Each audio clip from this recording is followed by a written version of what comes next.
All right, so thanks again for doing this. My first question for you, Dr. Ana Maria, is tell the audience a little bit about yourself and how you got started in the community. Absolutely. Hi, Laszlo. Thank you so much for having me here today. I am Dr. Ana Maria. I'm originally from Colombia. And yeah, I will be happy to tell you a little bit about my story and how I ended up where I am today. I'm a social scientist by training. I have a PhD in Latin American Studies. And I am also a leadership consultant and coach, and I have been doing work towards leadership my entire career in different fields, whether that's corporate, higher education, K through 12. Leadership development is something that I'm really passionate about. And currently, I am a management and leadership consultant. So I work with organizations and I support them in all things leadership, interpersonal relationships, diversity, equity, and inclusion. And so when you think about any kind of interpersonal issues that employees may be having in the workplace and that leaders are trying to work through, I am your person for all of those concerns. I also I'm a certified coach through the International Coaching Federation. And through that work and that training, I support leaders with all of the things that come up for folks within like their leadership roles as they're thinking about like how can they make their workplaces more accessible, um, more inclusive. So I do a lot of one-on-one work to help them with like the mental health aspect to figure out like how to process and how to feel like they're full humans who have emotions and are working through difficult situations. And at the same time, how are they prioritizing their people and how are they making sure that their people have access to the resources that they need and that it is offered in a fair and accessible way where everybody feels like they belong. Mm-hmm. So my next question to you is tell me a little bit about the work that you do. Like, what's the day-to-day like? Sure. So that varies. I have one-on-one clients, and so I have a client load where clients may come to me every 2 weeks, for example, to share and to ask for support in a variety of topics. And so some of my day-to-day work is working with those clients one-on-one. And then I do coaching sessions. And then in addition to that, they may need additional resources. And so I can also like provide them with written documentation or resources for them to have access to and continue working through whatever problem they're working to solve. And I also offer workshops as a consultant. And so you could think of, on a given day, I could be facilitating a training. And I could also be supporting organizations on different uh, cultural aspects of the organization. So for example, I may be conducting interviews and focus groups to understand what's going on in the culture of an organization and then building a report for the leadership so that they understand what may be the pain points and what may be some recommendations to move forward, to build psychological safety, to build trust with their teams, and to sometimes offer restorative spaces where they may amend some of the interpersonal issues that they may have so that they can move beyond that and make sure that their organizational culture is thriving. Mm-hmm. My next question is, like what sort, because you work in the consulting realm, so what I want to know is like what sorts of things do you sort of work on with organizations to make sure that that certain groups are seen and represented, you know, within the fabric of society, if you will. That is a beautiful question. Thank you for asking that. And yeah, that could look different depending on the client. And there are some rules of thumb to make sure that we are covering all of our bases. So as we think about inclusivity, there are some questions that we could ask ourselves. For example, is the staff in a given organization representative of the community that that organization serves, right? Like, depending on what that organization does, do we see a reflection of the people who make up that like organization in the same customer base, which is something that oftentimes doesn't happen, right? Are we asking the right questions and are we collecting data to understand what may be those areas where we may be in the dark and where we may need to be more intentional? As we think about organizational culture, we are operating under a system that is rooted in white supremacy, it's rooted in ableism. And so if we don't take measures to be really intentional about how we design the organizations that we have, they're going to have those inherent biases where people are not going to feel represented and where they're not going to feel like they belong.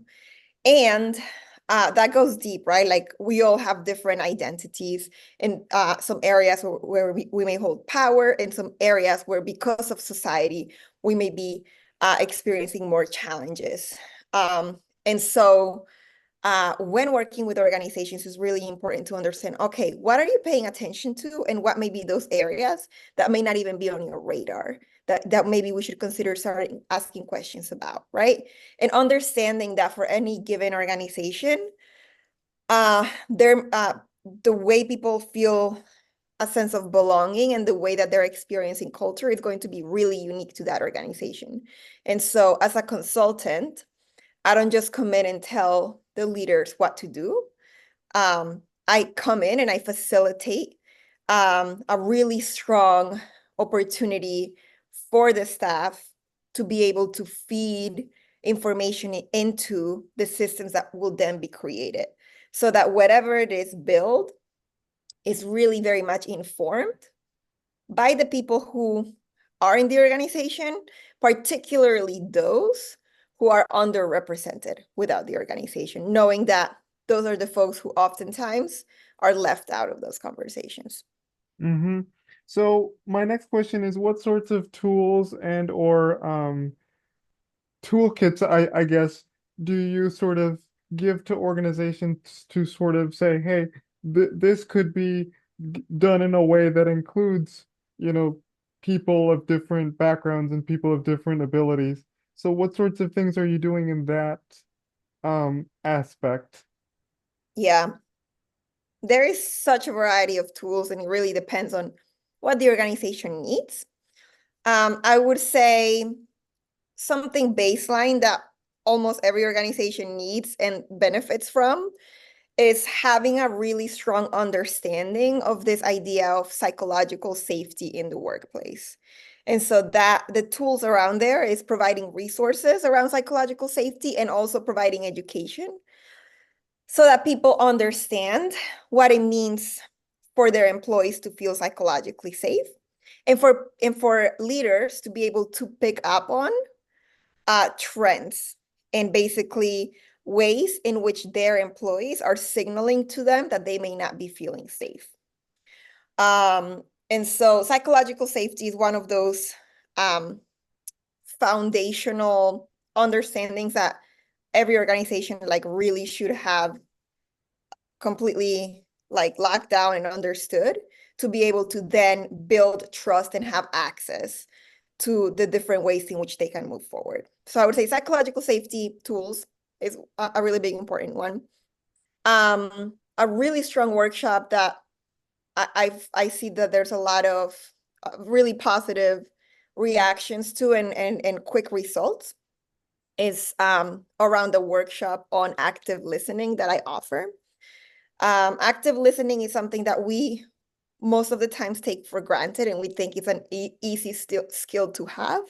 Yeah, it is actually incredibly difficult to actively, truly, genuinely actively listen to somebody and to be able to, have a conversation with an employee who may have a grievance, who may be upset, who may have some complaint, and for the leader to be able to sit with the discomfort of whatever that concern may be, and instead of getting defensive, instead of finding an excuse or like talking about all the things that they already did, actually like truly listening to what that employee is saying and repeating back what they heard and checking for clarity and for understanding before moving forward. This is a workshop that's highly successful, and I also find it to be one of those foundational tools that leaders need to have in order to be able to effectively move towards a more equitable workplace. And then um, I had a third, I had a third one that I wanted to share with you. Oh yeah, appreciative inquiry is another tool that I would say is also one of those pillars that is really important as we think about supporting leaders and supporting organizations at all levels, people at all levels. Something that is really difficult as we think about the different identities that we hold is that if we hold identities that do not fit the norm of what how society was constructed, then automatically there's this idea that we may have a problem, that we may be a problem that needs to be solved for. And so when we talk about our identities, especially those identities where we may experience marginalization, it is really common for the person who's listening to whatever it is we're sharing about our identity to have a problem-solving mentality and to say, oh, okay, like in my case, like, oh, you're a Latina with an accent. Interesting. And then like the response that people may have is like, okay, have you thought about taking courses to get rid of your accent, right? And people jump into like how to solve for a problem. And Yeah. oftentimes people mean well, and like people are trying to like fix your problem, right? Yet Mm-hmm. this idea of appreciative inquiry completely shifts that mentality and the approach, because what we are training people to do is to not approach another person's identity as a problem that needs to be solved, but to approach it from a place of curiosity, appreciation, and no, there's nothing to solve. There's no problem to solve here, right? So then when people have that training and are able to depart from that framework, then they're able to ask the other person. In my, like in the example that I just gave, it's like, oh, you're a Latina with an accent. That means you speak two languages. Okay, let's think about what's something that you could do in terms of curiosity or appreciation. Wow, it must be great that you speak two languages and that you could switch back and forth, right? That's a complete different conversation that is empowering and that gives me back my agency as I'm having it, rather than have somebody undermine me and tell me like, hey, let me fix your problem because I know better, right? Even if that's not what they mean. So that's also like a really important pillar. And I see you smiling, so I want to hear what's Yeah, coming for yeah, you. because also it also like applies to like our politics, you know. There's this talk of like the standard bearer that women, particularly women of color have. Um, there's a double standard that's being placed on women, particularly women of color. One recent example is sort of the characterization of Vice President Harris. Oh, she wasn't she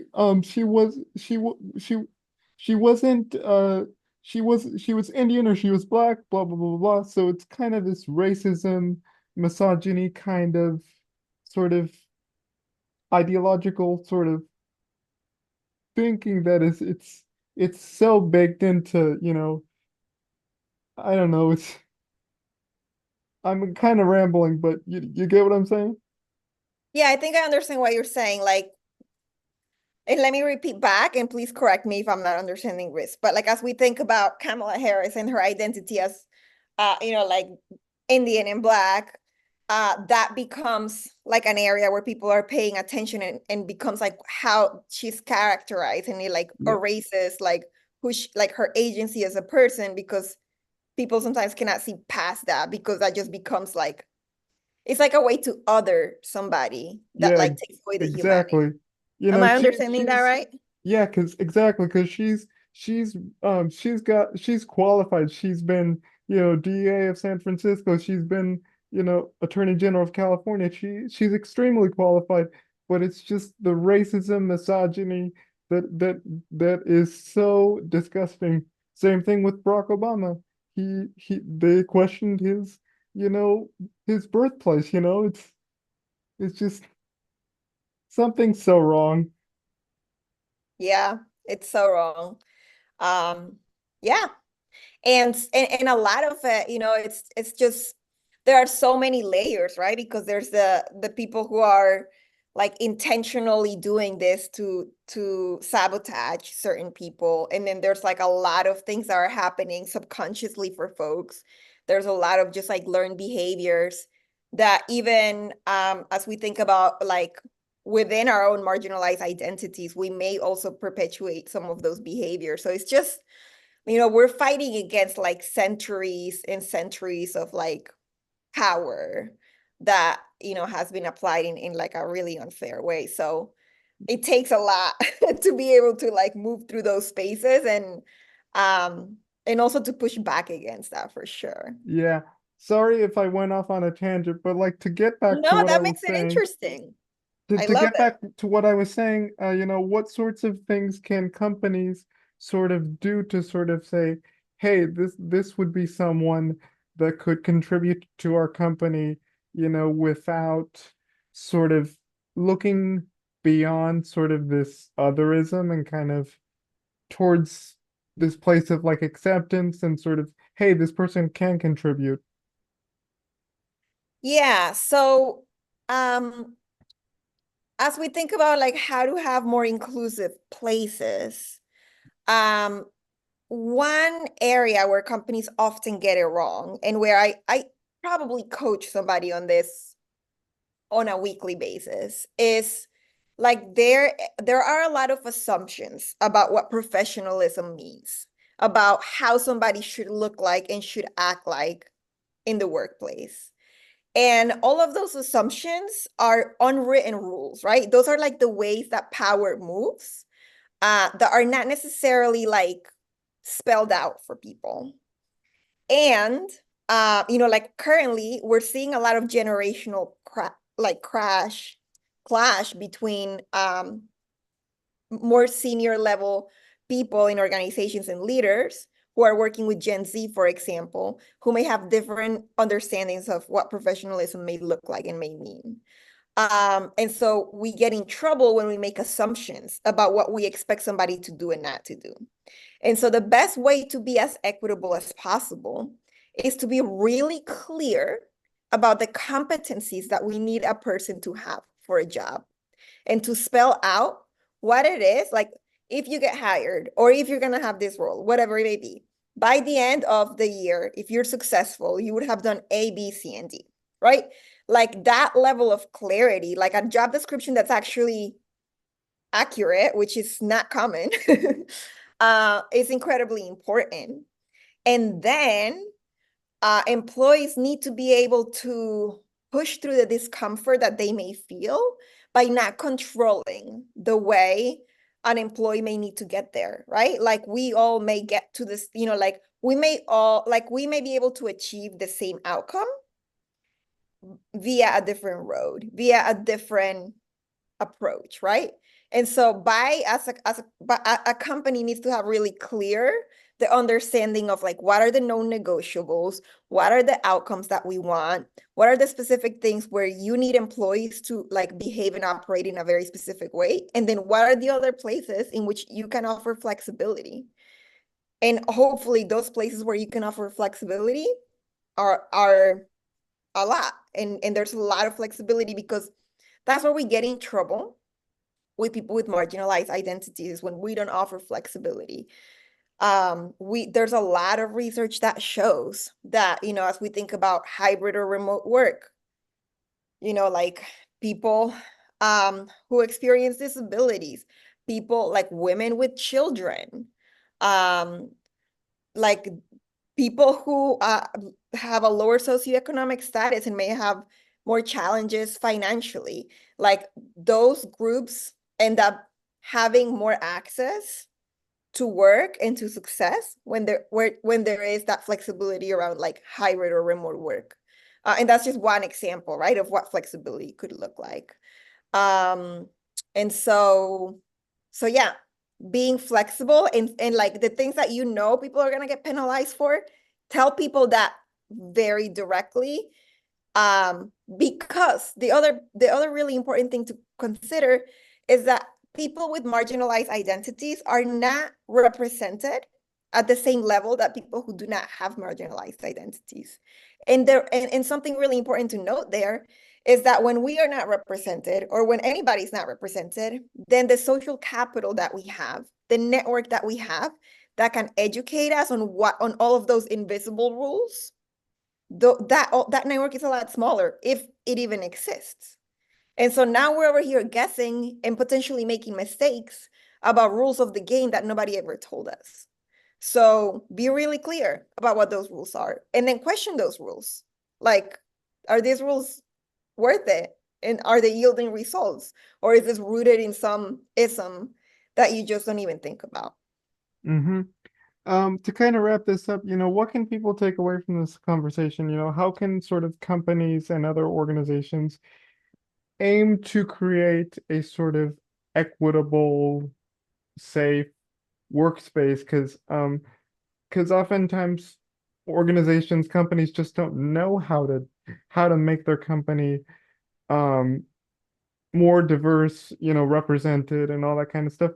Maybe because they're a new company and they're starting out, figure out how do I put the pieces together? Because oftentimes when it comes to building an organization, you have to start how do I want to execute my vision, my values, and sort of the people that will sort of that really share those values. So if you could talk a little bit about that. Yes. So depending on what stage an organization is at, it would look different to be like the best way to be as inclusive as possible is to start from scratch, right? Like, so if you're a new founder and you're starting a company, you have great opportunities to like build a really strong foundation that's going to inform everything else. And that's, I don't want to discourage any type of organization. Anybody should be aiming towards inclusivity for obvious reasons. Um, and so my advice would be, know that this is a long journey. Know that you're going to make mistakes along the way, and it gets easier. You, you know, when we think about inclusivity, and you're going to be, as a leader, you're going to be pushed out of your comfort zone, and things are going to be scary, right? And so I would encourage you to partner with an experienced consultant and coach, hopefully, who can be with you alongside the journey, because you as a leader are going to need one-on-one support because it's emotional. And you're processing a lot of personal, we are mixing like the heart with the head. We're mixing a lot of like morals and understandings of life and how we approach the world, with also like company finances and a lot of people's feelings, and there are competing priorities, right? And you're, as a leader, you're going to be faced with having to make challenging decisions, even if the decision is you need to prioritize inclusivity for a particular group of people, for example, or for a particular aspect of the organization, or you're going to focus on your clientele before you focus on your staff, which actually it should always be the other way around. But there's always going to be something that you're going to prioritize, and those decisions are really hard to make. So definitely partner with a consultant and coach who is experienced. Give yourself grace, because you're going to make mistakes along the way. But what's good about it is that while it is incredibly scary for people, and I'm telling you this because, one, I've been a leader in positions where I've had to make really difficult decisions myself, and two, because that's what I do every day working with leaders. So I witness this. While it is really scary, it gets easier and easier and easier the more you do it, because not only are you building that muscle and pushing through that discomfort, but you're also building trust with your team, and you're also having a way more clear understanding of the company priorities around inclusivity. And so it is a lot more proactive rather than reactive, the way you go about issues that come up over time. And as you're building trust with your team, then in those moments where you may make a mistake in the future, it may feel like you have a lot more grace and it may feel a lot easier to navigate that. Whereas in the beginning, it could be scary, but like not like leaving it alone and not engaging with it because you may feel nervous about it is not the right solution, because it's really gonna pile on and it's really gonna add up, right? So you want to engage and push through that discomfort and partner with experts who could support you in the process. Yep, those are important indeed. Yeah. All right.